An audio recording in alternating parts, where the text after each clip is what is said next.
The transition from wilderness solitude to the rendezvous is more jarring than you anticipated.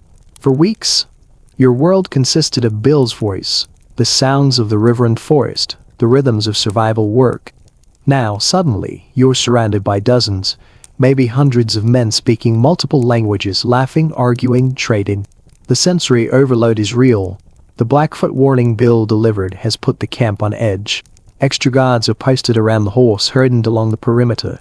Men check their weapons more frequently. The usual carefree atmosphere of the first night is tempered with watchfulness. You'll get used to it, Bill says, noticing your discomfort as you sit by a smaller fire away from the main crowds. Takes a day or two for your ears to stop straining for every sound that isn't nature. Eamon approaches your fire, older than Bill, face a roadmap of scars and weathering. Heard you brought the warning, he says to Bill, then looks at you. This the green hern you've been breaking in? This is him, Bill confirms. John, meet Jim Bridger. If there's a river or mountain in this country he hasn't seen, it hasn't been discovered yet. Bridger. The name is legend even among mountain men. You've heard stories of his exploits, his knowledge of the West, his survival against impossible odds. He looks you over with eyes that miss nothing. Still breathing. That's something. Bill usually gets them killed. Tougher than he looks, Bill says, a rare defense that surprises Yin. Bridger squats by the fire accepting a piece of pemmican Bill offers. Blackfoot party won't attack a camp this size. Too many rifles. But they'll pick off anyone dumb enough to wander off alone. He looks at you meaningfully. You planning to wander off alone? No sir, you say, and mean it. Smart. Bridger chews the pemmican thoughtfully. This is good. Your work? My work, you confirm, feeling strangely proud that a legend like Bridger is eating food you prepared. He's learning, Bill says, and from him it's high praise.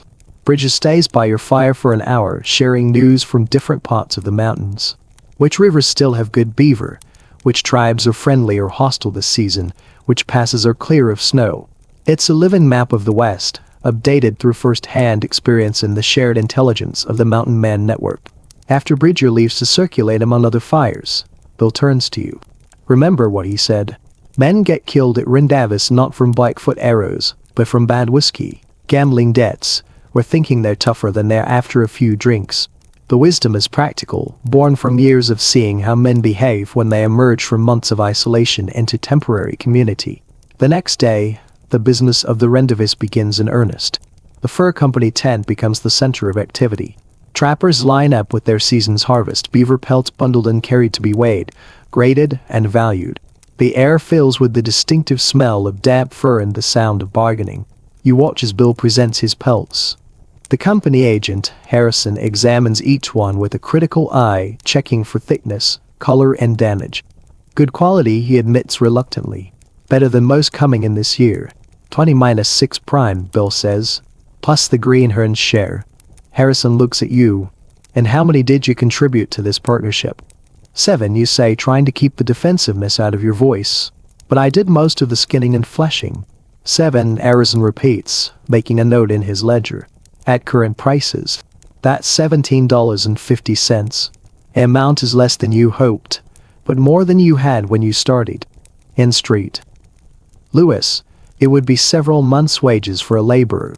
Out here, it represents months of survival work, near-death experiences, and hard-1 knowledge. Bill gets his money counted out in silver coins, plus credit with the company for next season's supplies. The transaction is brisk, businesslike. No celebration, just the settling of accounts. Now the important part, Bill says, leading you away from the company tent. Supplies. The rest of the rendezvous clearing has transformed into a makeshift marketplace. Not shops in the civilized sense, but blankets spread on the ground displaying goods. Men trading directly with each other. Indians offering beautiful and hides and horses.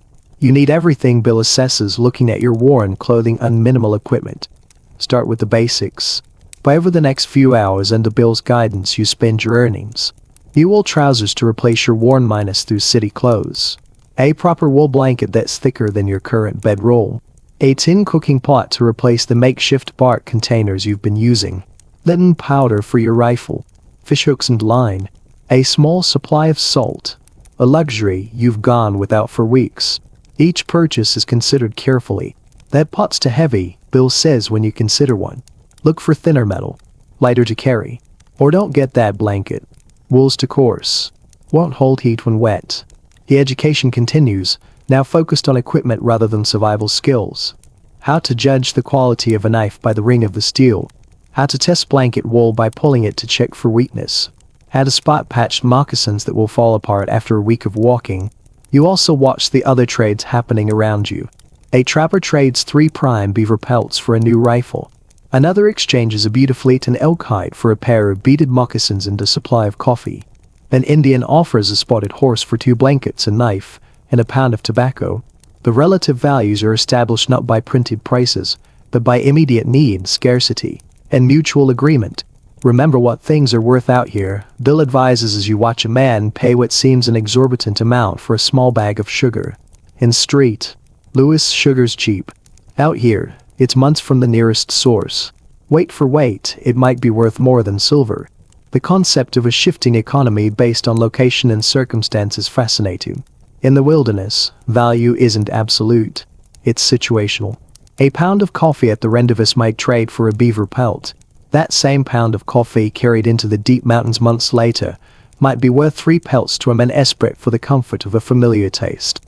As afternoon approaches, Bill leads you to a different part of the camp where several Indian families have set up their lodges. Time you learn it about proper hides, he says. A Shoshone man sits outside his lodge, working on a deer hide stretched on a frame.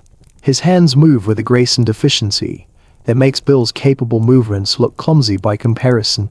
He's applying a mixture of brains and liver to the hide, working it deep into the fibers. Bill exchanges greetings in the trade language, then gestures to the work. Watch, he says to you. The Shoshone tanner's name is something like spotted horse. In translation demonstrates the entire process from fresh hide to finished leather. Unlike Bill's expedient field methods, this is a days minus long process of soaking, scraping, braining, stretching, smoking, and softening. The result is leather so soft it drapes like cloth, yet strong enough for clothing, shelter, or containers. His people have been doing this for generations. Bill explains as you watch. We mountain men learn it from them, but we never have the time or patience to do it this well. Spotted Horse finishes his demonstration by showing a finished shirt made from similar leather. The seams are sewn with sinew so fine they're almost invisible. The garment is decorated with simple, cool work that wouldn't interfere with its function. Trade? Bill asks, showing some of his remaining silver. After negotiation, you acquire the shirt, plus the similarly treated hides that can be made into leggings or moccasins. The quality is far superior to the buckskin Bill helped you make in camp, proof that while mountain men could survive with basic skills, true mastery belonged to those who had lived on this land for centuries. Remember this, Bill says as you examine your new clothing. White men think they're bringing civilization to the wilderness. Truth is, we're students here, learning from people who already know how to live in this country. The insight stays with you.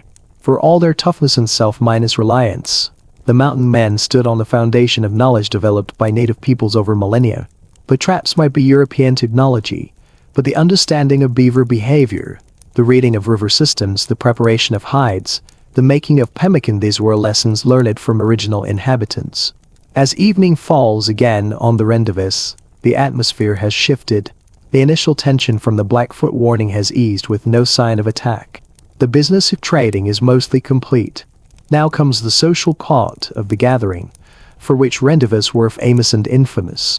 Whiskey appears brought in by traders who know mountain men will pay premium prices for the temporary escape it offers. Fiddles and mild harps produce music that sounds thin and reedy after months of natural silence, but is welcomed enthusiastically.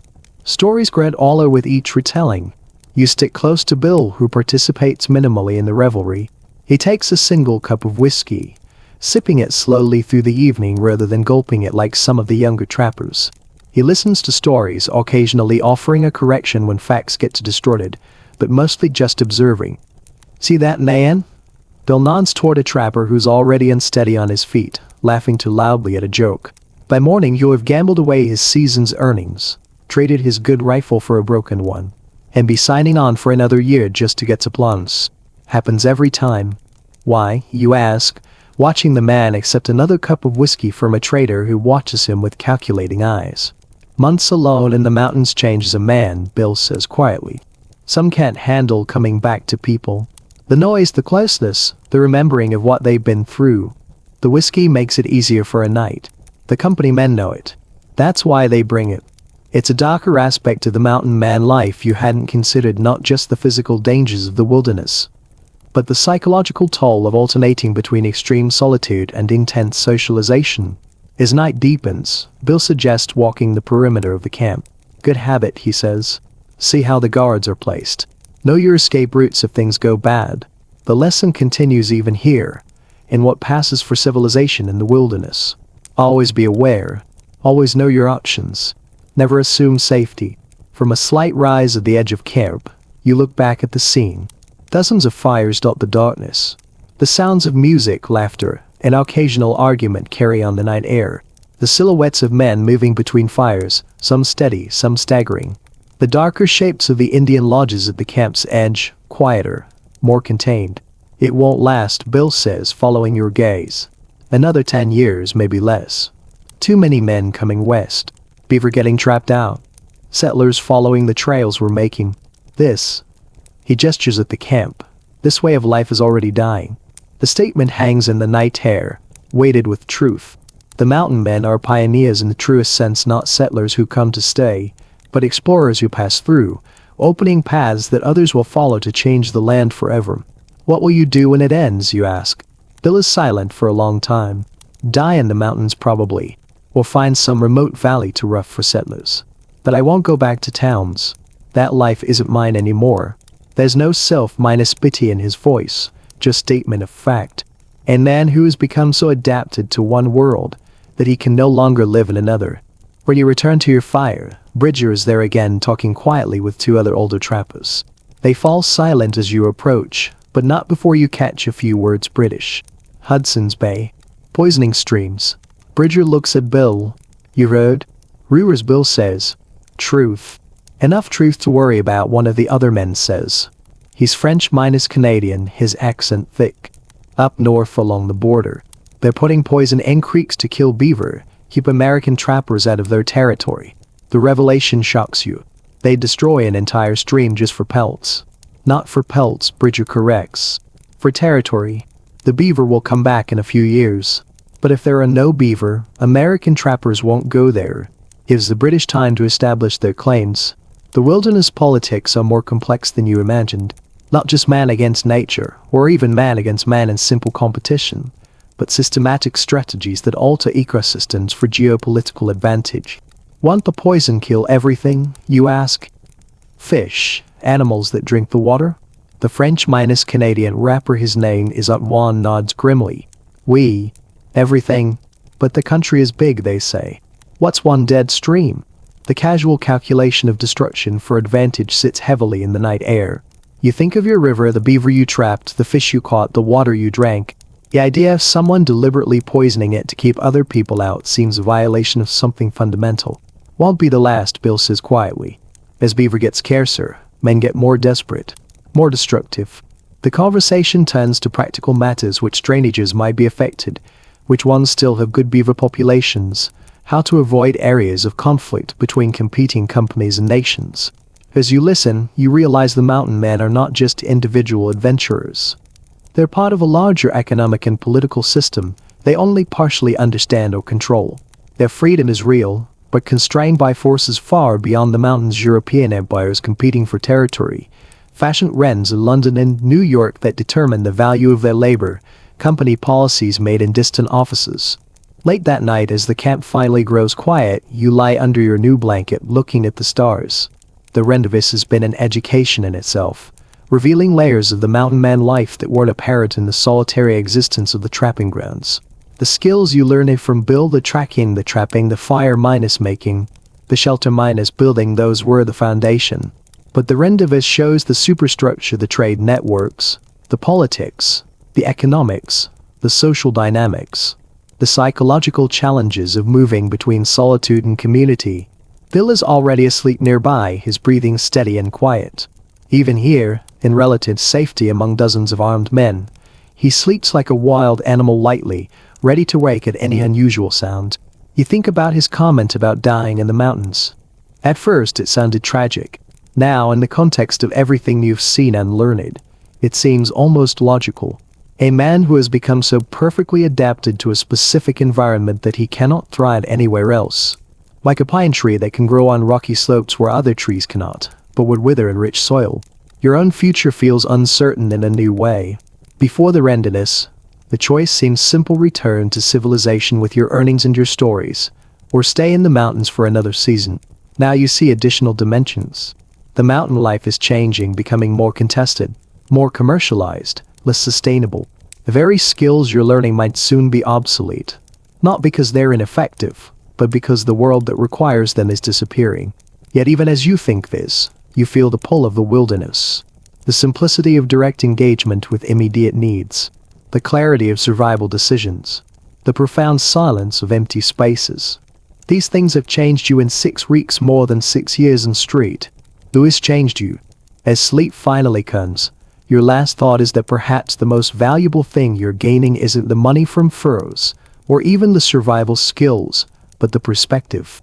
The understanding that there are different ways to live, different ways to value things, different ways to value things, different ways to be human. And that some of those ways, like the mountain men themselves, are temporary, already fading even as you learn them. Dawn at the rendezvous comes with groans and slow movement. Men who celebrated too hard the night before pay the price in daylight. The camp smells of wood smoke, coffee, and regret. Bill is already moving, packing his newly acquired supplies with efficient motions. We leave today, he says without looking up. Best to travel before the hungover crowds start moving. You follow his example, packing your own meager possessions in new acquisitions and new acquisitions. The buckskin shirt from Spotted Horse feels different against your skin, softer, better made than your field-minus expedient version. The new wool trousers is as stiff, but will soften with wear. As you work, you notice other parties preparing to depart. Small groups of 2 or 3 men, sometimes with Indian wives or mixed-minus race children, packing horses for journeys to different parts of the mountains. The temporary community of the rendezvous is dispersing, its members scattering back into the vastness that isolates them for another season. Bridger stops by as you're finishing. Heading out, Bill? You into country, Bill says. Heard there's still beaver in the high streams. Bridger nods. Watch for Blackfoot. They're moving south earlier this year. Child up north, maybe. He turns to you. You going with him? I am, you say, the decision firm now. Good. Learn while you can. This life won't teach forever. Bridger offers a hand which you shake. His grip is like iron wrapped in leather. Stay alive. Write down what you see. Someone should remember. It's the second time you've heard this charge to remember, to record. The mountain men seem aware of their own transience. Their place is a bridge between the untouched wilderness and the coming settlement. As you and Bill lead your newly packed horses, you've acquired a sturdy pack horse, with some of your earnings out of the rendezvous clearing. You look back one last time. The scene is already changing. Some lodges are gone. Fires are being extinguished. The temporary town is dismantling itself, returning the clearing to its natural state. By next summer, you won't know anyone was here, Bill observes. Grass will grow over the fire pits. Animals will return. That's how it should be. You ride in silence for the first hour, putting distance between yourselves and the rendezvous. The forest closes around you, familiar and comforting in its wildness. The overload of human presence begins to fade from your senses. Different now, isn't it? Bill says after a while. The quiet. It is. The wilderness sounds, birds, winding trees, water flowing seem clearer, more distinct after the human noise of the rendezvous. Your ears, which had strained to filter meaningful sounds from the cacophony, now relax into listening for what matters in the forest. You'll feel it for a few days, Bill says. Then it will be normal again. Always takes time to readjust. The journey into the Uinta country takes you through terrain different from your previous trekking grounds. Higher elevations, more rocky outcrops. Streams that run colder even in summer. Bill reads the landscape as you travel, pointing out signs you're learning to recognize. See how the aspens are all the same height here, he says, gesturing to a stand of trees. Fire came through maybe 15 years ago. Burned everything. Aspens are first to come back. Well, this ridge, south-facing. Snow melts earlier here. Good winter grazing for elk. Means predators nearby. The education continues, but at a different pace now. Less basic instruction, more subtle observation. You're no longer a complete greenhorn, but an apprentice who understands fundamentals and is ready for more advanced lessons. After 3 days of travel, you make camp in a high valley where a stream cuts through meadowland. The air is thin and cool even in daytime. At night, frost forms despite the summer season. High country beaver are smaller but thicker fur, Bill explains as you set up a more permanent camp than your previous temporary shelters. Cold makes better pelts. Harder living but worth more. The work is familiar now, setting up shelter, building a fire, preparing food. But you do it with more skill, less wasted motion. Your hands know the tasks. Your body moves through them without conscious thought. That night is used by the fire. Bill asks an unexpected question. Why are you really staying? Not the money. There's easier ways to make money. You consider before answering. The first weeks I stayed because I had to survive. Then I started to understand things, how to read the land, how things connect. Now you search for the right words. Now it feels like I'm learning a language I didn't know existed. And I want to become fluent.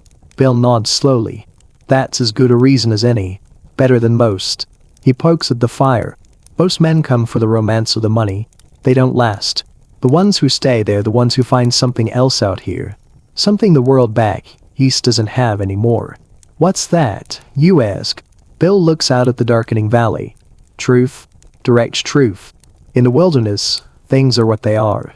A rock is hard. Water's wet. Cold kills. Fire warms. No lies, no pretending. A man knows exactly where he stands.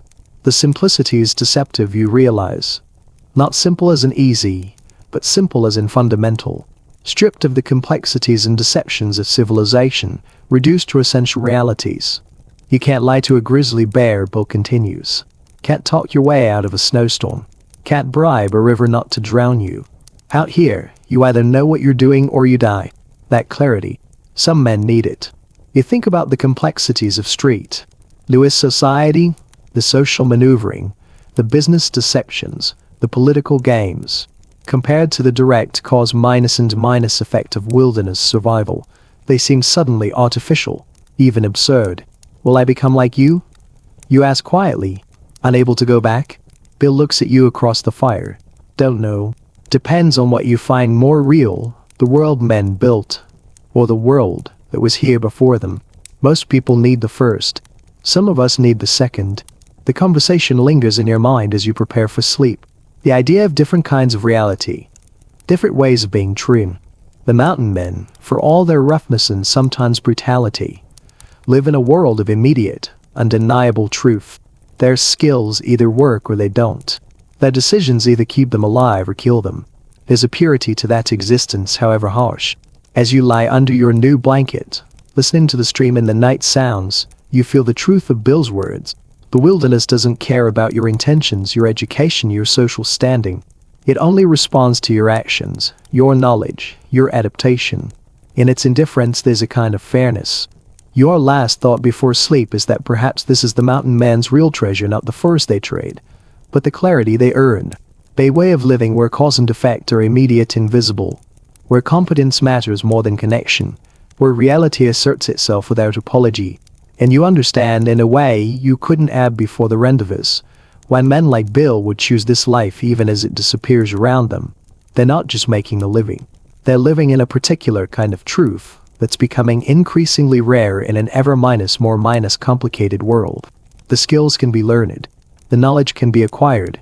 But this understanding, this relationship with reality itself, that's what truly changes a man. And once changed, some men can never go back to living in the world of lies, however comfortable those lies might be. The frost is thick on your blanket when you wake. Dawn is just a lighter shade of gray in the eastern sky.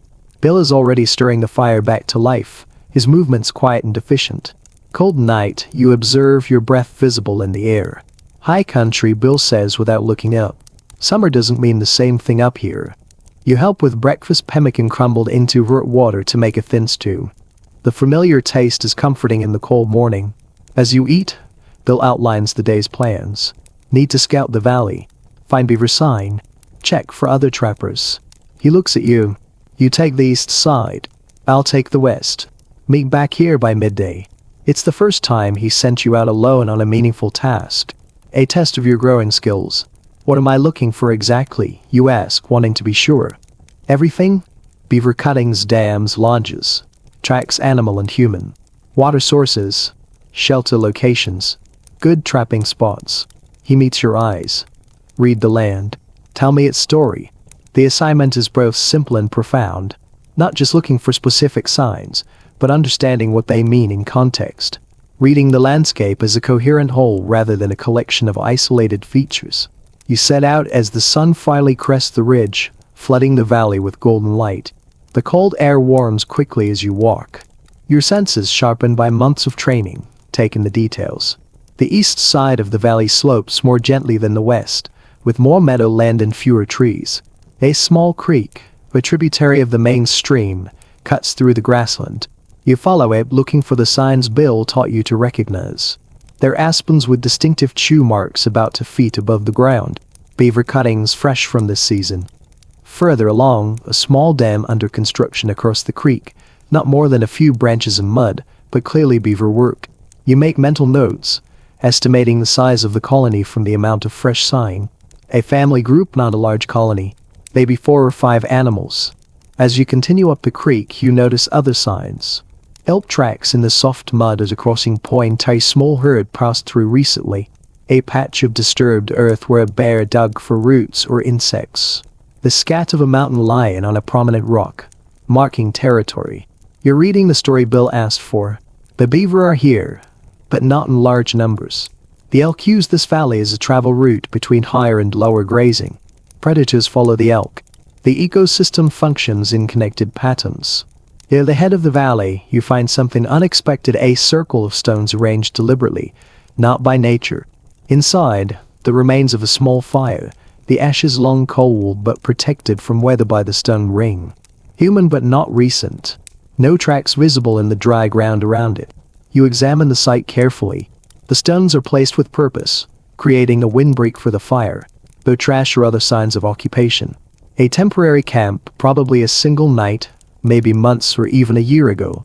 Mountain man or Indian, impossible to tell without more evidence. Continuing your circuit, you find more beaver sign along another small stream that feeds into the main creek. Better habitat here, more of the preferred food trees, slower water for dam building. You mark the location mentally as a prime trapping spot. By the time you turn back toward camp, the sun is high and warm. You've covered several miles, observed countless details, built a picture of this section of the valley in your mind. The process feels different now than it did when Bill was leading and explaining. You're not just following instructions, you're applying principles, making connections yourself. Bill is already back at camp when you return. He's caught a trout from the stream and has them cooking over the fire. Well, he asks as you approach. You report your findings systematically, as you've seen him do. Beaver colonies, estimated sizes, best locations for traps, elk movement patterns, predator sign, the old fire ring. Bill listens without interruption until you finish. Then he nods. Good. You saw what matters. He points to the cooking fish. Eat. Then we'll check your west side. After the meal, Bill leads you to the west side of the valley, which he scouted. The terrain is different here, steeper, more rocky, with the main stream cutting a deeper channel. He shows you what he found, more beaver, but in smaller, scattered groups rather than a main colony. Less ideal habitat, but still worth trapping. What about the fire ring, you ask? Did you find any other human sign? Bill shakes his head. Just the one. All probably a hunter passing through. Not a camp. He looks at you. Important to know. Means we're the only ones here now. But someone else knows this valley exists. Implication is clear. In the wilderness, solitude is temporary. Other people move through the same spaces, sometimes at different times. Knowing someone else has been here changes how you think about the place, not as untouched, but as part of a human geography as well as a natural one. That afternoon, you help Bill set the first traps. The process is familiar now, but you work with more confidence. Your hands remember the motions of setting the trigger, securing the chain, positioning the bait. You choose locations based on your morning's observations, placing traps where beaver travel between feeding areas in their lodge. Faster now, Bill observes as you finish your third trap. Not fumbling. Practice, you say, and he nods. By evening you've set 10 traps along the 2 streams. A good start for the new territory. As use it by the fire at night, Bill continues your education but at a higher level now. Less about basic skills, more about strategy and understanding. Tapping's not just about catching beaver, he says. It's about thinking like them, knowing where they'll be tomorrow, next week, when the weather changes. Anticipating, not just reacting. He describes how beaver behavior changes with seasons, water levels, fruit availability. How a good trapper doesn't just set traps where he sees sign today, but where he predicts sign will be tomorrow based on broader patterns. See that moon? Bill points to the nearly full moon rising over the ridge. Beaver work more on bright nights, less on dark ones. Changes when they feed, when they travel. Changes when you check traps. The level of detail is astonishing. You realize that what you've learned so far is just the beginning.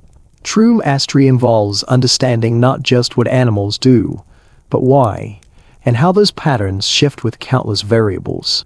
Indians know this, Bill says. They've been watching these animals for generations. We're just catching up. Again, the acknowledgement that mountain man knowledge, however impressive, builds on foundations laid by people who lived here long before Europeans arrived. The next days fall into a rhythm familiar from your first season, but with differences. You're more competent, needing less instruction for routine tasks.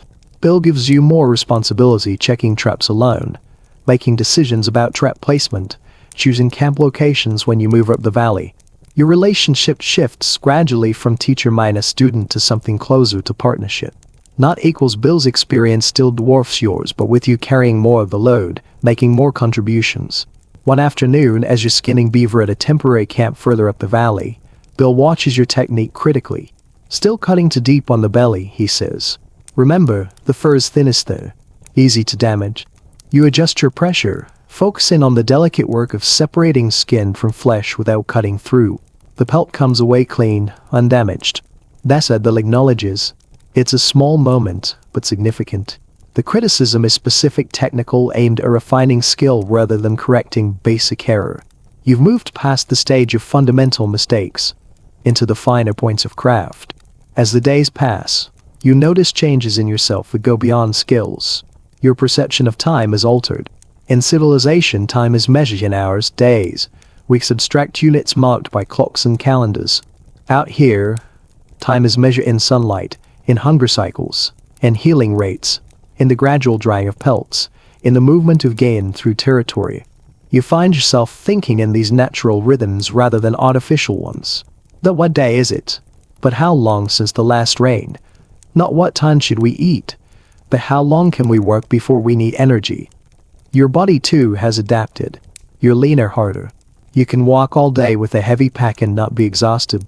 You sleep deeply but lightly, waking at unusual sounds. You can go longer between meals without discomfort. Your hands, once soft, are now tough enough to handle rough tasks without blistering. More subtly, your thinking has changed. You're more observant, more patient, more focused on immediate reality than abstract concerns. Problems are solved with available materials rather than wished minus for tools. Decisions are based on practical consequences rather than social conventions. One evening, as you're working a fresh deer hide killed for food, with the hind saved for later use, Bill asks another of his unexpected questions. Miss anything from street? Lewis. You think before answering. The question would have had a long list 2 months ago. Now books, you say finally, surprising yourself. And conversations about things other than survival. Bill nods. The mind needs feeding too. That's why men go crazy out here sometimes. Body survives. Mind starves. It's an insight you haven't considered, that wilderness survival isn't just physical. Mental and emotional needs persist even in isolation. What do, you ask? For your mind, I mean. Bill is quiet for a long moment. Remember, he says finally. Think. Watch. The wilderness gives plenty to think about if you pay attention. He gestures at the valley around you, glowing in the last light. Every rock, every tree, every animal has a story. How it came to be here. What it needs to live. How it connects to everything else. That's enough thinking for several lifetimes. The perspective is profound. In civilization, stimulation is external entertainment, news, social interaction. In the wilderness, stimulation is internal observation leading to contemplation, simple realities prompting deep questions. You realize that what you took for emptiness in the wilderness is actually fullness of a different kind. Not an absence of human activity, but a presence of natural complexity that rewards close attention. That night, as you lie looking at the stars, you think about Bill's words. The idea that the natural world provides endless material for thought if one learns to see it properly. The beaver isn't just a source of pelts, it's an engineer that changes landscapes. A social animal with complex behaviors. A piece of an ecosystem. The river isn't just water flowing downhill, it's a sculptor of valleys. A carrier of nutrients, a highway for life. Your education has been teaching you to see these layers, to understand connections, to appreciate complexity in what first appears simple. The mountain men's knowledge isn't just a set of survival tricks. It's a way of understanding the world. As sleep approaches, you feel a deepening sense of what you're gaining from this life. Not just skills or money, but a different way of seeing, thinking, being. A relationship with reality that feels more direct, more honest, more connected than anything you experienced in civilization. And you understand, more clearly than ever, why men like Bill choose this life despite its hardships and dangers. They're not escaping reality, they're engaging with a deeper, more fundamental reality than society offers. They're living in a world where cause and effect are immediate and visible, where competence matters more than appearance, where survival depends on understanding how things actually work rather than how people say they work. It's a hard truth, but a clean one. And in its cleanliness, there's a kind of freedom that comfortable lies can never provide. The frost is especially thick the next morning, cutting everything in crystalline white. Summer in the high country is a relative term, you're learning. The season is shorter, the margins narrower. Bill examines the sky with unusual intensity as you breakfast on pemmican and the last of the trout. Storm coming, he says. Not today. Maybe tomorrow. Big one. How can you tell? You ask, looking at what appears to be a clear blue sky. Feel it, he says simply. Air's different. Birds are quiet. My bones ache. You've learned to trust these subjective signs. Bill's feel for weather is actually a synthesis of subtle observations integrated to separate into individual clues. We need to prepare, he continues. Secure kit. Gather extra wood. Check all the traps today. Might not get to them for several days after the storm. The urgency in his voice conveys the seriousness. A big storm in the high country isn't just inconvenient, it's dangerous. Temperatures can erupt suddenly. Snow can fall even in summer. Travel becomes impossible. Exposure kills. You spend the morning working with focused efficiency, gathering firewood not just for tonight, but for several days. Choosing larger logs that will burn slowly through long, cold nights. Improving your shelter, adding additional pine boughs for insulation, creating a better windbreak. Bill checks and resets all the traps, bringing in the 3 beaver caught overnight. You process them quickly, stretching the pelts under shelter where they'll be protected from coming snow or rain. By afternoon, the signs Bill noticed become visible even to you. A high, thin cloud cover spreads across the sky, turning the sun hazy. The wind shifts, coming from the northwest now, carrying a distinct chill. The animals are indeed quieter, as if hunkering down in anticipation. Front moving and fast, Bill assesses as you finish securing camp. We'll be alright if we've prepared right. If not, he doesn't finish the thought. The storm hits that night, not with gradual buildup but with sudden violence. One moment, you're sitting by the fire under a starry sky. The next, wind howls down the valley, whipping the fire into a frenzy of sparks. Temperature plummets. Within minutes, snow is falling, not gentle flakes, but hard pellets driven almost horizontally by the wind. You retreat to your shelter, which suddenly feels flimsy against the storm's fury. The wind finds every gap, whistling through the pine bough covering. Snow sifts in, dusting everything inside with white. Bill builds up the fire, positioning it to reflect maximum heat into the shelter. Long night, he says, his voice barely audible over the wind. The storm rages for hours. The temperature continues to drop. You wear all your clothing, wrap yourself in your blanket, and still feel the cold seeping in. The fire becomes the center of your world. Its warmth the difference between discomfort and danger. This is what kills greenhorns, Bill shouts over the wind. They think summer means safe. Don't prepare. Don't respect the mountains. You understand now. The wilderness isn't just passively dangerous, it's unpredictably so. Conditions can change from benign to lethal in hours. Survival depends not just on general skills, but on specific preparation for the unexpected. The night stretches on, measured not in hours but in logs added to the fire, in shifts of wind direction, in the gradual accumulation of snow against the shelter's windward side. You take turns sleeping, or trying to, while the other tends the fire. Even sleep was fitful, interrupted by the storm's noise and the cold. Dawn comes as a gradual lightening of gray rather than sunrise. The storm continues, though with slightly less ferocity. Snow falls steadily, already several inches deep and drifting in the wind. Going to be like this for a while, Bill says, peering out from the shelter. Day, maybe two. Then clearing but cold. Real cold. The reality settles in. You're effectively snowed in, trapped in your shelter until the storm passes and travel becomes possible again. Your preparations, the extra wood, the improved shelter, the food supply will determine how comfortably you wait it out. The day passes slowly. There's little to do but tend the fire. Melt snow for water. Eat sparingly from your supplies. Conversation is sporadic, mostly practical. The storm enforces a kind of suspended animation, a pause in the normal rhythms of wilderness life. In the stillness you have time to think, to reflect on all you've learned. The skills, yes. But more importantly, the mindset. The way of assessing situations, of preparing for contingencies, of reading subtle signs, of making decisions with consequences that are immediate and serious. Bill seems comfortable with the weight, as if storms like this are just another part of the mountain rhythm to be accepted rather than resisted. He spends time maintaining his equipment, sharpening knives, repairing minor tears in clothing, tasks that are usually deferred for more pressing work. Always something to do, he says when he notices you watching. Idle hands get cold faster. You follow his example, checking your own gear, improving small aspects of your shelter, staying occupied. The activity helps pass time and maintains body warmth.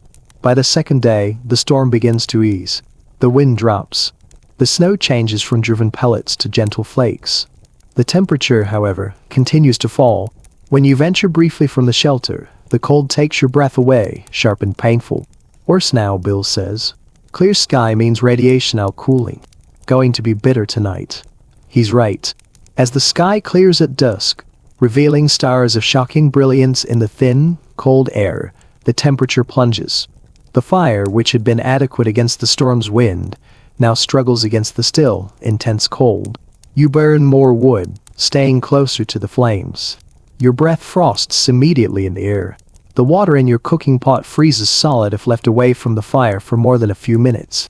This is when men die, Bill says quietly, feeding another log to the fire. After the storm, when they think the danger's past, they venture out, get wet, can't get dry.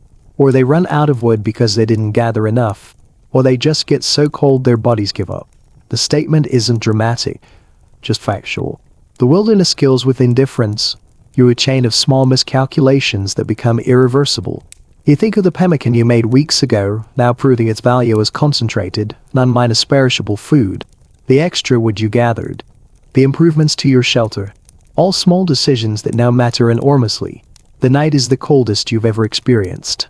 The fire is a desperate defense against a cold that seems to have physical presence, pressing in from all sides. You sleep in shifts of maybe an hour at a time, waking to feed the fire or to move closer to its heat as the cold penetrates your blankets. Dawn reveals a world transformed. Snow lies deep and unbroken across the valley, glittering in the morning sun. The air is so clear distant peaks seem close enough to touch, and so cold that exposed skin feels burned within minutes. We stay put today, Bill decides. Let the sun do some work. Travel in this. He shakes his head. Not without need. The day passes slowly, but with gradual improvement as the sun climbs and warms the air slightly. By afternoon, the temperature is merely bitterly cold rather than dangerously so. The next morning, with the world still frozen but manageable, you break camp. The process is slow in the deep snow and cold. Fingers grow numb quickly despite gloves. Equipment is stiff with frost, but you work methodically, knowing haste leads to mistakes. And mistakes in these conditions can be fatal. As you travel down the valley toward lower elevations, the snow depth gradually decreases. The air warms perceptibly with each mile descended. By midday, you're in country where the storm was less severe, the snow patchy rather than continuous. Back to normal, Bill says, though normal in the mountains is a relative term. The storm has changed something though. Not just the landscape, but your understanding. You experience the wilderness at its most unforgiving, seen how quickly conditions can shift from challenging to life-threatening. You've survived not through dramatic heroics, but through preparation, patience, and the application of learned skills. That night, camped at a lower elevation where the temperature is merely cold rather than deadly, Bill seems reflective. "You did all right," he says as he uses it by the fire. "Didn't panic. Didn't make stupid mistakes. Prepared right." Coming from Bill, it's significant praise. "Would I have survived alone, you ask?" He considers. "Maybe. If you'd prepared exactly as we did. If you hadn't gotten wet. If you'd kept the fire going." He meets your eyes. "But probably not. Not yet. One small mistake, and alone, there's no one to catch it." The honesty is sobering. You've learned much, but not enough for complete self-reliance. Not in the most extreme conditions. The realization isn't discouraging but clarifying. You know what you know, and you know what you still need to learn. The days that follow return to the now familiar rhythm of trapping, moving camp, surviving. But with a difference. You're more confident in your skills, more aware of your limitations, more respectful of the wilderness's power. One afternoon, as you're checking traps alone, a responsibility Bill now gives you regularly, come across something unexpected. A line of tracks in the snow, not animal but human. Moccasin prints, moving with purpose rather than wandering. You follow them cautiously, remembering Bill's lessons about approaching unknown inside. The tracks led to a small clearing where a fire has been built recently within the last day. The ashes are cold but not snow-covered like everything else.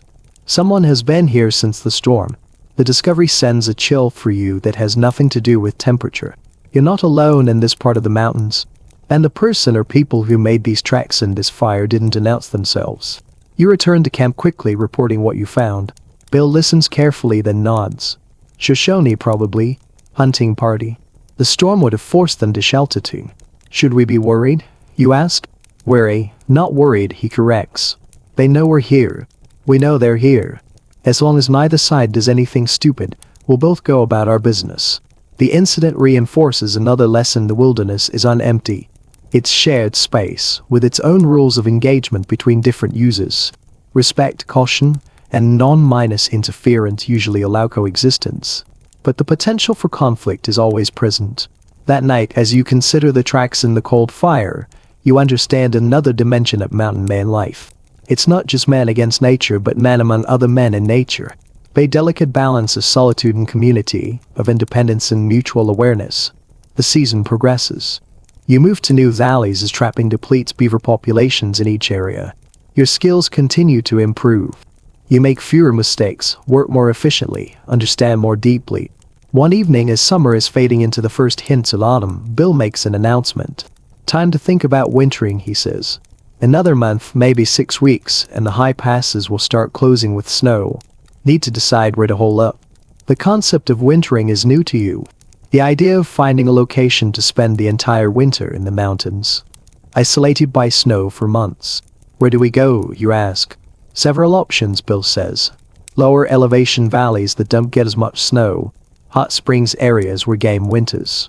Sometimes, if a man's done well enough, he heads for a trading post or fort to winter in relative comfort. He looks at you. Your choice. You've earned a share of the decision. The responsibility feels significant. Your first real input into the larger strategy of survival, not just the daily tactics. What do you recommend, you ask? Bill considers. We've done well. 40-3 prime pelts so far. Another month of good trapping could be 60. That's a solid season. He pokes at the fire. Could winter at Fort Hall. Or with the Shoshone if they'll have us. Or find our own valley. Each option has advantages and risks. Fort Hall means relative safety and supplies, but also proximity to other people, potential conflict, and using up hard-spent pelts for supplies. Wintering with the Shoshone means learning from them, but being dependent on their goodwill. Finding your own valley means complete independence, but also complete responsibility for surviving months of deep snow and extreme cold. You think about what you've learned, what you still want to learn, what risks you're willing to take. I want to winter in our own valley, you say finally. Learn what that takes. Bill nods slowly. Hard choice. But good for learning. He almost smiles. If we don't die, you'll know how to survive anything. The decision sets a new direction for the remaining weeks of the trapping season. Now you're not just trapping for pelts, but scouting for a winter location, gathering resources, preparing for an entirely different level of challenge. As you travel and trap, you look at valleys with new eyes, not just for beaver side, but for shelter from winter winds, for availability of firewood, for access to game that will winter in the area, for southern exposure that will get more sun. The education continues, but at an accelerated pace. Bill teaches you what makes a good winter camp: proximity to water that won't freeze completely, availability of dry firewood, standing dead trees are better than downed wood that gets buried in snow, protection from prevailing winds, access to hunting areas. You learn about winter hunting strategies, setting snares for rabbits and other small game that remains active. Knowing where elk and deer will winter, understanding how predators change their patterns in deep snow. You begin gathering and preparing additional resources. Not just pemmican but jerky, dried berries, rendered fat stored in bladders, materials for warmer clothing, additional hides, fur from animals taken for food that can be used for insulation. The work is constant, the focus intense. Winter in the high country isn't something you survive by improvisation, it's something you prepare for with meticulous planning over weeks or months. One afternoon, as you're processing a particularly large cache of jerky, Bill watches your technique. "You've come a long way," he says. "From city boy who didn't know which end of a knife to hold to a man who can prepare a winter's worth of food. It's the closest he's come to outright praise. Thanks to you," you say. He shakes his head. "I showed you. You learn it. Different things. The distinction is important, you realize. Bill provided knowledge, but you did the work of integrating it, of making it your own. No teacher, however skilled, can do that for a student. As the days grow noticeably shorter and the nights colder, you finally select a wintering valley, a lower elevation area with a south-facing slope, the stream that runs fast enough to keep a hole open even in cold, abundant dense standing timber for firewood, and signs of game that will winter in the vicinity. The process of establishing a winter kit is more involved than any shelter you've built so far. This isn't a temporary structure for a few nights, but a home for several months. You select a site carefully, then build a more substantial shelter, a log-frame structure partly dug into the ground for insulation, with a proper fireplace and chimney to carry smoke outside while retaining heat. The work takes days, but when finished, you have a shelter that's remarkably sturdy and weather-tight, not comfortable by civilized standards but survivable by mountain standards. As you place the last pine boughs on the roof, hacking them with mud to seal gaps, Bill steps back to assess the work. "Good," he says. "This will do." High praise indeed. With the shelter complete, you turn to other preparations, stockpiling firewood, not just for days but for months, creating a cache for food where it will be safe from animals, setting up a system for melting snow for water, arranging the interior for maximum efficiency during long periods indoors. The first snow of the approaching winter falls lightly as you complete these tasks. Not a storm, just a gentle dusting that settles on the already frosted ground. "Beginning," Bill says, looking at the gray sky. "Won't be long now." That night, in your new winter shelter with a fire burning steadily in the fireplace, you feel a sense of accomplishment different from anything you've experienced. You've not just survived in the wilderness, you've prepared to endure its most challenging season. You've learned skills, made decisions, taken responsibility. You've changed from someone who needed constant guidance to someone who can contribute meaningfully to survival. Bill seems to sense your thoughts. "You're not a greenhorn anymore," he says, not looking at you. "Still have things to learn. Always will. But you know enough to be useful, to pull your weight. Maybe even to survive on your own if you had to." The acknowledgement feels like a graduation of sorts. You've completed the basic education of a mountain man. What comes next for winter, future seasons will be advanced study, specialization, deepening of knowledge rather than acquisition of fundamentals. As you settle into your bed for the night, listening to the wind outside and the crackle of the fire inside, you reflect on the journey that brought you here. The naive city man who thought trapping would be an adventure. The terrified greenhorn facing his first night in the wilderness. The struggling student learning basic skills. The gradually competent apprentice taking on more responsibility. And now the partner in a winter camp, prepared for months of isolation and challenge. The mountain man life has given you more than you sought, not just adventure or money, but transformation. A different way of seeing, thinking, being. Skills that connect you directly to fundamental realities. Knowledge that feels ancient and true. A relationship with the natural world that's based on understanding rather than domination. Then perhaps most valuable, the clarity that comes from living where consequences are immediate and undeniable. Where competence matters, more than appearance. Where survival depends on seeing things as they are rather than as you wish them to be. Outside, the wind picks up, carrying the promise of winter. Inside, the fire's warmth holds the cold at bay. You've prepared as well as you know how. The test will come in the months ahead. But for now, in this moment, you feel something unexpected, not just readiness, but rightness. A sense that you're where you're supposed to be. Doing what you're supposed to be doing, becoming what you're supposed to be doing, becoming what you're supposed to become. The mountain man's life is hard, dangerous, and temporary. But for those who adapt to it, who learn its lessons, who accept its realities, it offers something increasingly rare in the world: authenticity. A way of living that's true to fundamental human capabilities and to the reality of the natural world. As sleep approaches, you understand why men like Bill choose this life even as it disappears around them. They're not just making a living, they're living in truth. And in a world of increasing abstraction and deception, that truth, however harsh, is precious. The skills may become obsolete. The way of life may vanish. But the understanding that we are physical beings in a physical world, that our survival depends on our ability to understand and adapt to that world's realities, that truth endures. And you, having learned it, will carry it forward even if you eventually return to civilization. Changed by the wilderness, by the skills, by the mountain man's hard -1 clarity about what's real and what matters. The fire pops. The wind sighs around the shelter. Winter is coming. And you're ready. Winter in the mountains does not arrive all at once. It creeps in, day by day, stealing minutes of daylight, frosting the ground white each morning until the frost no longer melts by afternoon. The first real storm after establishing your winter camp is not the violent tempest of autumn, but something slower, heavier, more persistent. For 3 days, snow falls steadily, not driven by wind, but descending in thick, silent flakes that accumulate with patient weight. The world shrinks to the circle of light from your fireplace, the confines of your shelter, the routine of survival tasks that now take longer, require more effort. On the 4th morning, you wake to a different quality of silence. The snow has stopped. The world outside is buried under 3 feet of fresh powder, smooth and unbroken except where drifts have piled against trees and rocks. The sky is a pale, cloudless blue, and the air is so cold it feels sharp in your lungs.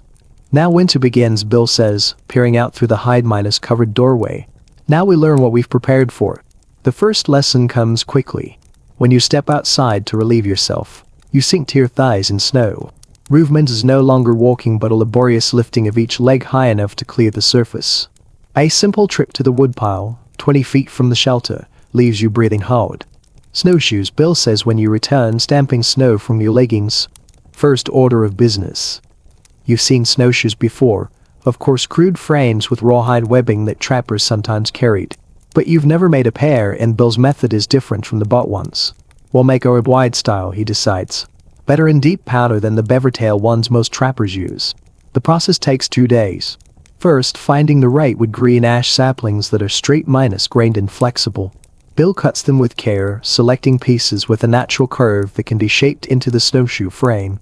He steams them over a pot of boiling water, bending them gradually into the classic teardrop shape, then lashes them with sinew to hold the form as they dry.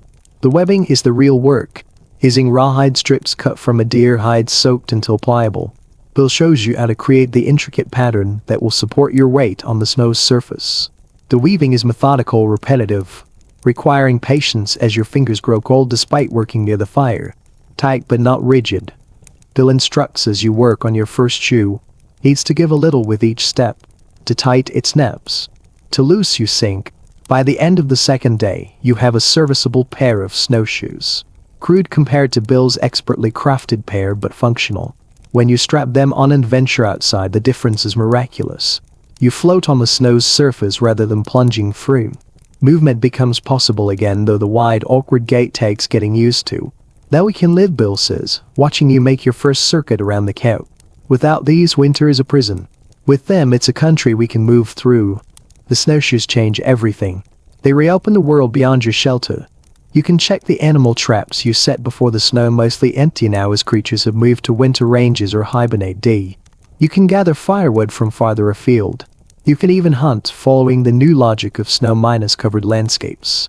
Tacking in snow is different, Bill teaches you. Not easier, as you might think, because prints are visible, but more complex because snow records everything, creates false leads, preserves signs long after the animal has passed. See here, he says one morning, pointing to a pattern of dimples in the snow near a cluster of pines. Squirrel. Came down the tree here, hop to that tree, back up. The story is clear in the snow, a record of morning activity, but other signs are more mysterious. A smooth, shallow trench through the snow with no visible footprints alongside. Owl, Bill explains. Struck from above, caught something, dragged it as it took off again. He digs at the end of the trench with a stick, revealing a few drops of frozen blood and some mouse fur. Success. The snow becomes a book, and Bill teaches you to read its language. The difference between deer tracks that sink deep a heavy buck and those that barely break the surface a light doe or yearling. The distinctive to minus print pattern of a hopping rabbit. The delicate stitch minus work of a weasel's trail. The ominous 5- stowed print of a mountain lion. Larger than your spread hand.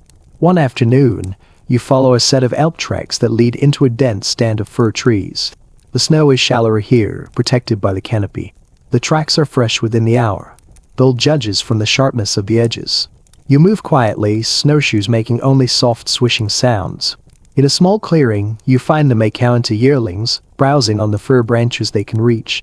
Their winter coats are thick, shaggy, dark against the snow. They haven't sensed you yet, their attention on feeding. Bill motions for you to take the shot. You raise your rifle slowly, the cold metal against your cheek a familiar sensation now. You pick the larger yearling, aiming for the spot behind the shoulder where the heart and lungs offer the largest target. Breathe in, breathe out, squeeze. The shot cracks the winter silence. The yearling drops. The cow and other yearling bolt, crashing through the trees away from you. Field dressing in deep snow is a messy, cold business. You work quickly, steam rising from the body cavity into the frigid air. The meat will freeze quickly in these temperatures, preserving it naturally. You and Bill quarter the animal, wrapping the sections in the hide to carry back to camp. That's winter meat, Bill says with satisfaction as you hang the quarters from a pole lashed between the trees, safe from scavengers. 200 pounds, maybe more. That's food for weeks. The successful hunt changes your relationship with winter. It's no longer just a threat to be endured, but a season with its own opportunities, its own rhythms to learn. The cold preserves what it doesn't kill. The snow reveals what it covers. The stillness amplifies sounds you would miss in other seasons. As the days shorten toward the solstice, the routine of winter life establishes itself. Mornings begin in darkness, lighting the fire from banked coals, melting snow for water, preparing a breakfast of pemmican or fried meat. Days are spent on necessary tasks, gathering wood, checking the few traps that might still catch, hunting when meat runs low, maintaining equipment. Evenings are for repair work, for planning, for the simple companionship of two men sharing a fire through the long dark. One evening, as a blizzard howls outside, sealing you in your shelter for what might be days, Bill begins teaching you a different kind of lesson. Tiny learned the old stories, he says, stirring the fire. The ones that aren't written down. He tells you about Hugh Glass, left for dead after a grisly mauling, 200 miles to civilization. About John Coulter, stripped naked by Blackfoot captors and told to run for his life, outrunning them all to survive. About Jedediah Smith fighting a grizzly with only a knife for his rifle misfighter, surviving with a torn scalp that left his ear hanging by a thread. The stories are more than entertainment. They're lessons in what's possible, in the extremes of human endurance, in the thin line between survival and death in the mountains. Every one of those men made mistakes, Bill says after recounting Glass's ordeal. Glass got too close to the bear. Coulter went into Blackfoot country alone. Smith didn't check his rifle properly, but they survived their mistakes. That's the difference between a story and a corpse. Understanding dawns slowly. The mountain men legends aren't about perfect heroes. They're about flawed men who faced the consequences of their errors and lived through sheer force of will, ingenuity, or luck. Their stories survive because they did. The ones who made similar mistakes but died, they're forgotten. What's your story? You ask Bill one night, emboldened by weeks of shared isolation. You've been out here 15 years. You must have stories. Bill is quiet for a long time, staring into the fire. Just when you think he won't answer, he begins. Winter of 22nd, up on the Yellowstone. Partner named Elijah. Bill's voice is quieter than usual. Good man, good trapper. Knew the country. He pauses, poking at the fire. Early fall came. River ice broke up sudden. We were crossing on what we thought was solid ice. Middle of the channel it gave ways. The story unfolds slowly, in spare details. Elijah went through the ice, pulled under by the current before either man could react. Bill tried to follow, but the ice kept breaking. By the time he found open water downstream, Elijah was gone. Found his body 3 days later, caught in a logjam, Bill says. Froze solid. Had to break the ice around him to get him out. The shelter is silent except for the fire's crackle and the wind outside. Buried him there on a ridge overlooking the river, Bill continues. Carved his name in a tree. Doubt it's still there. Forest burns, trees fall. He looks at you across the fire. That's the story they don't tell about mountain men. For every man who makes it back with stories, there's one who doesn't. Elijah was better than me. Knew more. Was more careful. I just didn't care. The story hangs in the air between you. A reminder that skill and knowledge only tilt the odds. They don't guarantee survival. The wilderness ultimately decides. What kept you going after that? You ask quietly. Bill considers. What else was there to do? Go back to street. Lewis, tell his family I watched him drown. Tell them I left him buried under a pile of stones on a ridge no white man will ever see again. He shakes his head. Better to stay out here. Where the memories make sense, because death makes sense out here. It's part of the landscape, not an interruption of something else. The philosophy is bleak but coherent. In civilization, death is an anomaly, a failure of systems meant to preserve life. In the wilderness, death is natural, expected part of the cycle. A man who dies in the mountains has not been cheated, he has encountered a risk inherent to his chosen life. As the storm rages on, you think about Bill's story, about all the untold stories of men who didn't survive to become legends. Their knowledge died with them, specific understanding of particular valleys, the solutions to problems they alone had faced, the hard -1 wisdom that never got passed on. That's why Bill is teaching you, you realize. Not just to keep you alive, but to preserve what he knows. To create a thread of continuity in a world where knowledge disappears as easily as tracks in spring snow. The storm lasts 3 days. When it finally clears, the world is transformed again, not just by new snow, but by drifts that have reshaped the landscape, burying familiar landmarks, filling in valleys, sculpting the snow into hard waves and currents. You emerge from the shelter into blinding whiteness. The sun reflects off the snow with painful intensity. Bill produces 2 pieces of polished wood with narrow, eye-slits, primitive snow goggles to prevent snow blindness. Sun on snow can blind a man in hours, he explains as you tie the contraption to your head. Especially at this elevation. Hurts worse than any headache you've ever had. With snowshoes and goggles, you venture out to assess the damage. The drifts are impressive. Some as high as the shelter's roof. The wood pile is partially buried.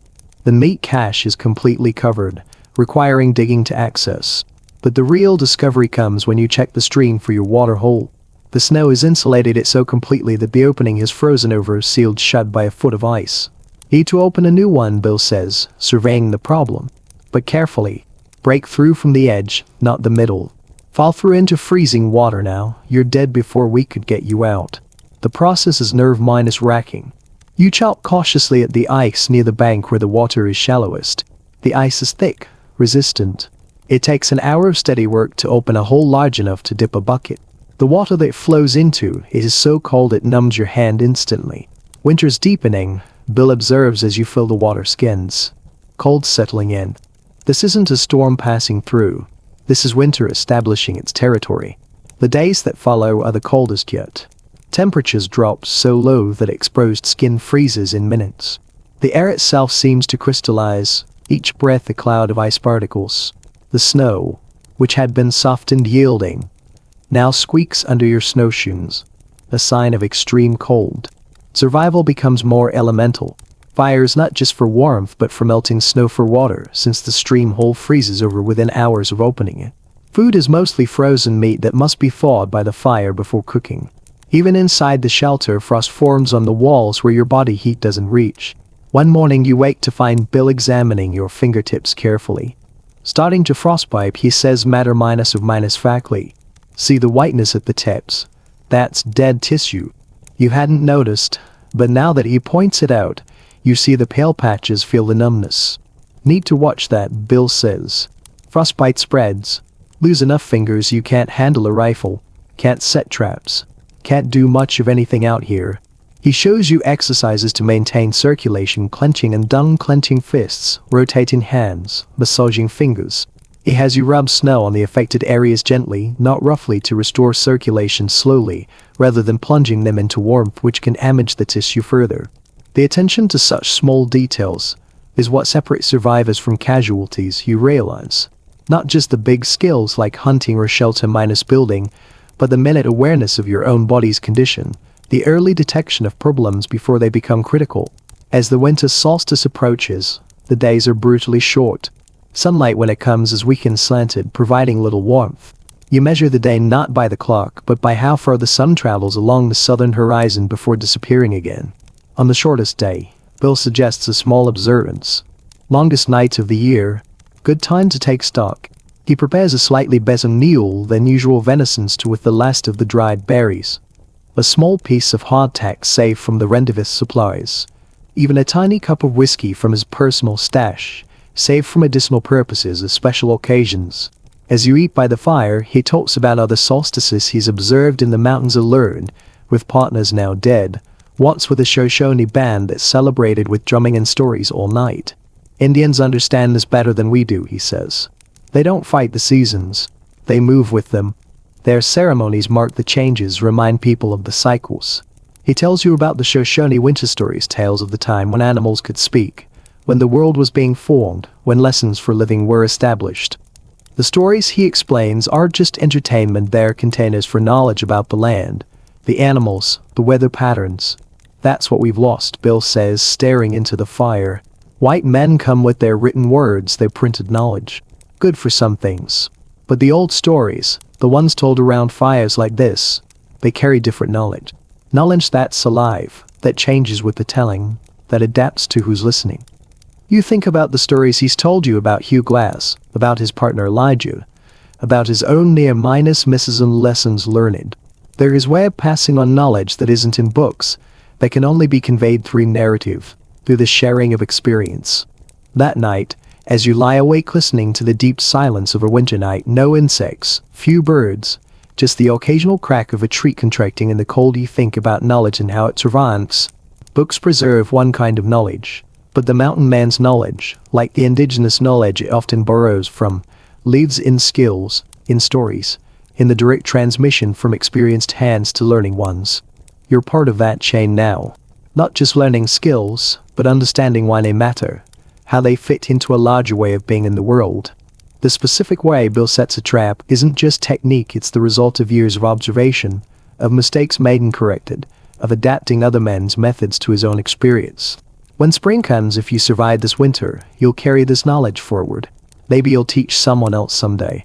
Or maybe, like so much mountain knowledge, it will die with you because the world that required it will have changed. But for now, in this shelter, with the cold held at bay by fire and shared warmth, the knowledge is alive, being used, keeping you breathing through the longest night of the year. The days begin to lengthen almost imperceptibly after the solstice. At first, they're not sure, you're not imagining it. Does the light last a few minutes longer? Is the sun slightly higher at midday? Then gradually the evidence becomes clear. The patch of sunlight that falls through the smoke hole moves across the shelter floor, marking time like a sundial. Its path lengthens day by day. With the returning light comes a shift in mentality.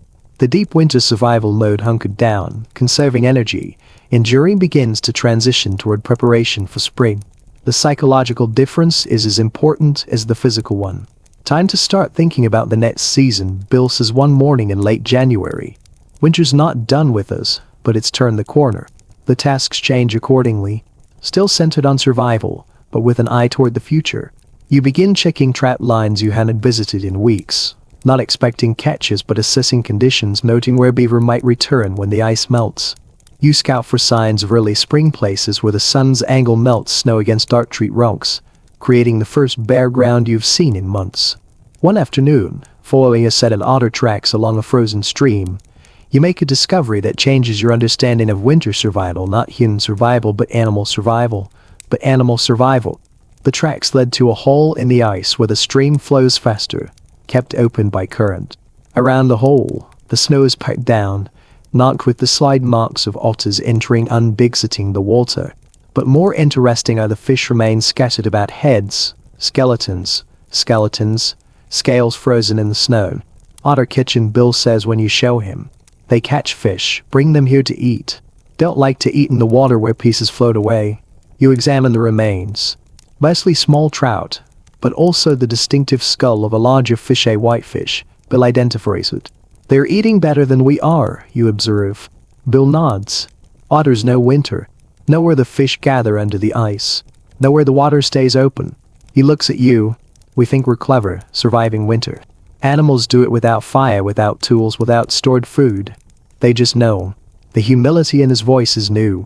After months of demonstrating human ingenuity in the face of winter's challenge, here's acknowledgement that the true masters of winter survival are the animals who live here year-round. Generation after generation. The discovery prompts Bill to share more animal lore: how deer yard up in cedar swamps, where the trees provide both food and shelter from deep snow; how rabbits grow fur on their feet to serve as snowshoes; how some birds survive by entering a state of torpor on the coldest nights, lowering their body temperature just enough to conserve energy without freezing. Everything out here has its winter knowledge, Bill says. We're just borrowing pieces of it, trying to catch up. The insight stays with you. The mountain man's adaptation to wilderness isn't about conquering nature or imposing human will, but about learning from what's already there, fitting into existing systems, borrowing solutions that have been tested by time and evolution. As February progresses, the weather becomes more variable, not steadily warming, but alternating between deep cold and brief thaws that melt surface snow, which then refreezes into ice. Travel becomes more treacherous, as the snow develops a hard crust that sometimes supports your weight, sometimes breaks through. One morning following a warm night that softened the snow surface, then a cold dawn that hardened it, Bill tests the crust with his snowshoe. It holds. Breakthrough crust, he says. Worst kind. Holds just enough to give you confidence, then breaks when you're in a bad spot.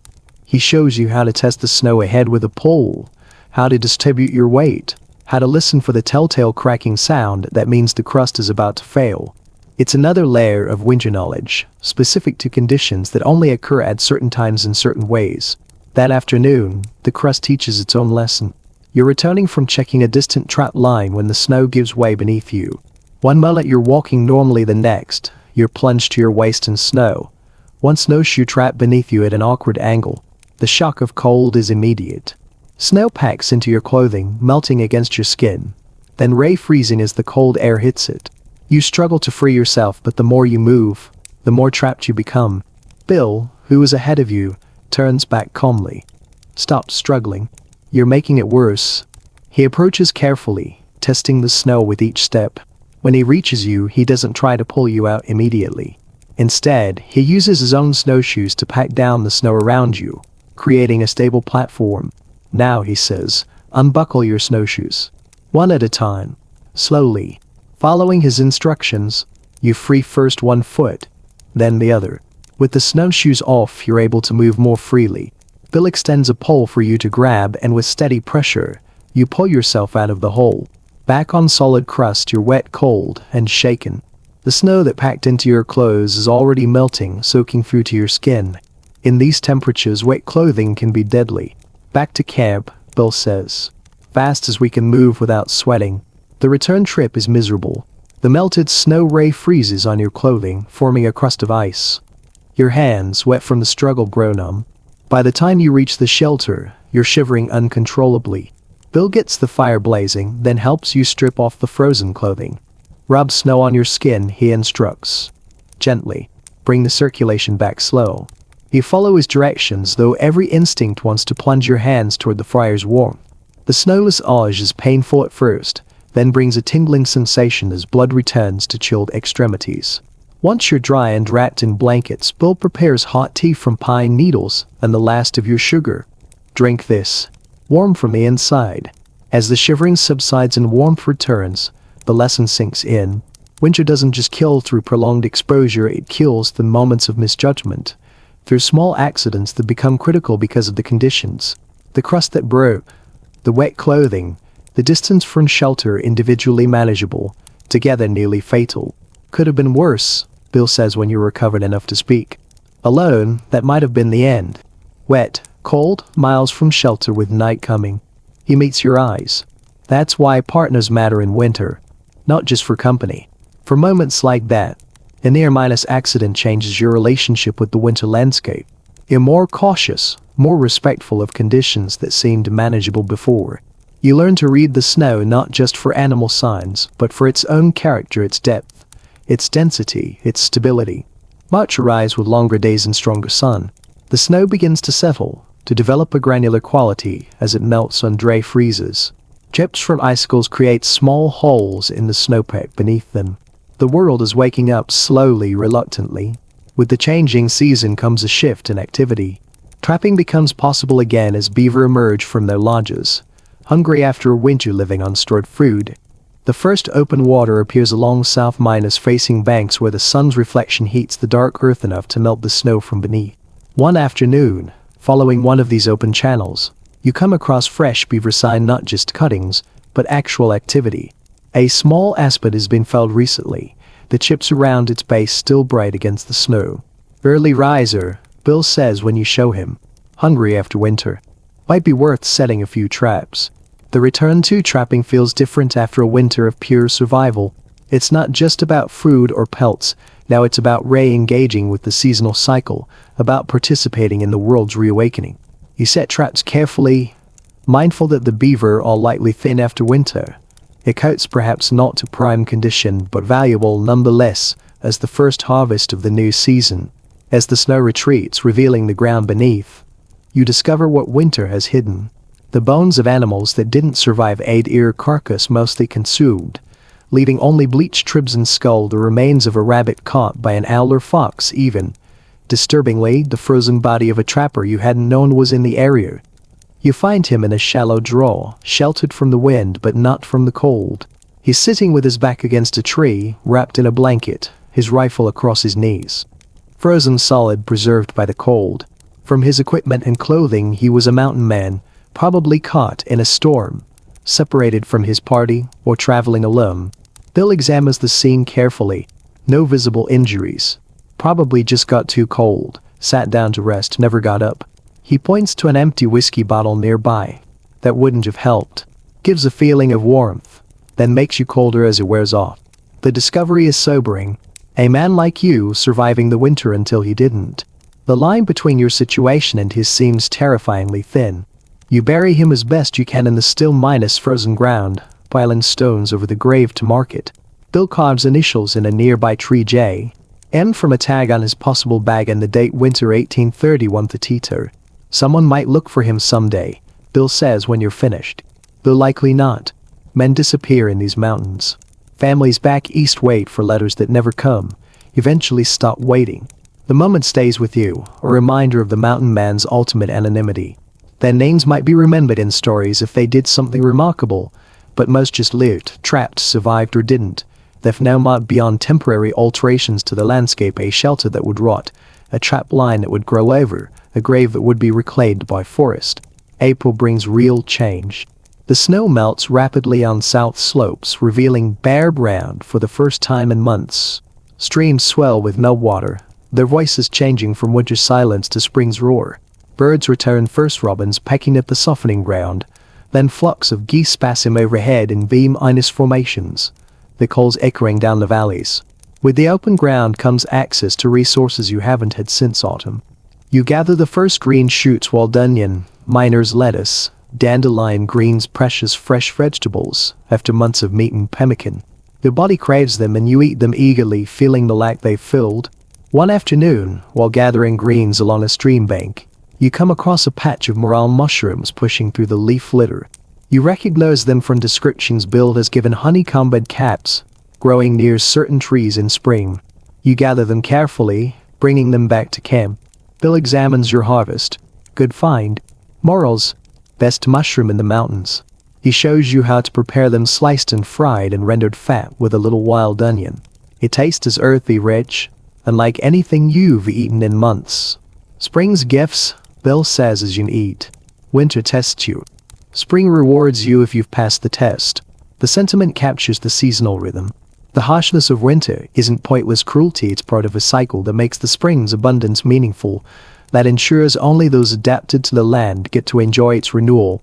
As the snow retreats to north slopes and high shadows, you and Bill break winter camp. The shelter that has protected you for months is dismantled, its lawns left to return to the forest. The fireplace is scattered. The site is returned as closely as possible to its natural state. Leave no trace, Bill says as you finish, or as little as possible. The next man through he shouldn't know we wintered here unless he reads the signs carefully. You pack your possessions fewer now than when you arrived, some items worn out and discarded over the winter, others added through hunting and gathering. The beaver pelts from early spring trapping are packed carefully, a modest harvest but valuable as the first of the new season. Before leaving the valley, you visit the trapper's grave one last time. The stone mound is still visible, though already looking like a natural feature, rather than something deliberately built. The carved initials in the tree will heal over in time, leaving only a scar. Remember him, Bill says as you stand there. Not just him, but what he represents. The men who don't make it. The knowledge that dies with them. The stories that don't get told. You nod, understanding that this too is part of your education, not just how to survive, but how to remember those who didn't. How to carry forward what they might have known if they'd lived. The journey out of the winter valley is a journey into spring. At lower elevations, the change is more advanced. Trees are budding. Flowers bloom in meadows. The air is warm, carrying the scent of damp earth and growing things.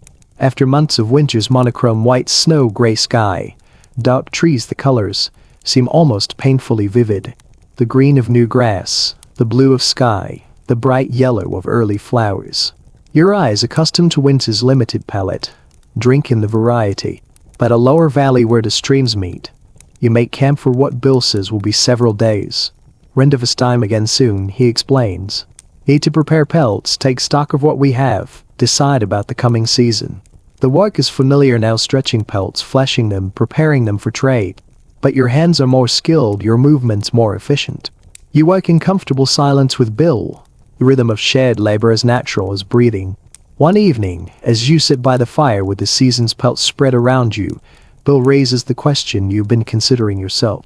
Another season, he asks, or back to street? Lewis, with what you've learned. You look at the pelts, at your hands rough from winter work, at the mountains around you. You think about what you've learned, not just skills, but a way of seeing, a way of being. You think about the trapper's grave in the winter valley, about the stories Bill has told, about the knowledge that exists only in practice, in memory, in the transmission from one person to another. I want another season, you say. There's more to learn. Bill nods, as if he expected this answer. Good. You're not done yet. Winter taught you survival. Next season can teach you mastery. The distinction is important. Survival is about not dying. Mastery is about thriving, about understanding so deeply that you move through the wilderness, not as a visitor struggling against it, but as part of it, working with its rhythms rather than against them. As darkness falls and the fire burns down to coals, you think about the journey ahead, not just the physical journey to the next rendezvous, to the next trapping grounds, but the internal journey of continuing to learn, to adapt, to become whatever a mountain man becomes after surviving his first winter. The skills are part of it. The knowledge is part of it. But perhaps the most important part is the change in perspective, the understanding that humans are not separate from nature but part of it. But our survival depends not on conquering the wild but on understanding our place within it. But true freedom comes not from escaping society's rules, but from living by nature's deeper, older laws. Bill is already asleep, his breathing steady. The stars are bright overhead, the same stars that guided you through winter nights, that will guide you through seasons to come. You lie back, looking up at them, feeling the truth of the mountain man's life settle into your bones. It's hard, often brutal, sometimes tragic. But it's real in a way that nothing in your previous life was real. Direct, immediate, unforgiving but honest. And you realize as sleep approaches that this honesty, this direct engagement with fundamental realities, is what you were seeking without knowing it when you left street. Lewis, not adventure, not fortune, but truth. The truth of your own capabilities and limitations. The truth of the natural world's indifference and abundance. The truth that life, stripped to its essentials, is about adaptation, about learning, about finding your place in systems larger than yourself. The fire pops, sending up a last shower of sparks that dance against the stars before fading. Somewhere in the darkness an owl calls. The stream murmurs over stones. Winter is over. Spring is here. The cycle continues. And you, changed by the mountains, by the skills, by the hard -1 knowledge of survival, continue with it. Not as the city man you were, not yet as the mountain man you might become, but as someone in between, learning, adapting, becoming. It's enough. For now, it's enough.